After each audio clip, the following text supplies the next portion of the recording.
ସମସ୍ତଙ୍କୁ ମୋର ନମସ୍କାର। ଆଜି ଥିଲା ବୁଧବାର। ସବୁଦିନ ପରେ ଆଜି ମଧ୍ୟ ଆମର ସିଝା ହେବା ପାଇଁ ମୁଁ ସବୁ ପରିବାତକ ବନେଇ ଦେଇଥିଲି। ତାପରେ ମୋ ବଡ଼ ନଣନ୍ଦଙ୍କ ଘରୁ ମାଛ ଆସିବାର ଥିଲା। ଆଜି ବୁଧବାର ତ ମାଗଣାରେ ମାଛ ମିଳିଗଲା। ତାଙ୍କର ବଡ଼ ପୋଖରୀଟା ଅଛି, ସେଥିପାଇଁ ସେ ବଡ଼ ମାଛଟେ ହିଁ ପଠାଇଥିଲେ, 4ଟା ମାଛ।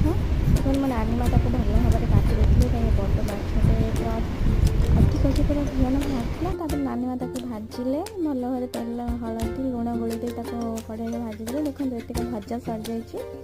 ତାପରେ ହଠାତ୍ କି ପ୍ଲାନ୍ ଚେଞ୍ଜ ହେଇଗଲା, ତେଣୁ ତରକାରୀ ହେବାର ଥିଲା। ତାପରେ ପୋଇ ଥିଲା ତ, ପରିବା ସବୁ ଥିଲା, ସେଥିପାଇଁ ନାନୀ ମା କହିଲେ ଯେ ଆଜି ଘାଣ୍ଟ ବନେଇଦେବା।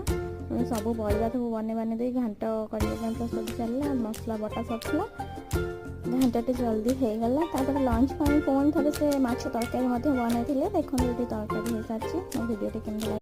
ସମସ୍ତଙ୍କୁ ମୋର ନମସ୍କାର। ଆଜି ଥିଲା ବୁଧବାର। ସବୁଦିନ ପରେ ଆଜି ମଧ୍ୟ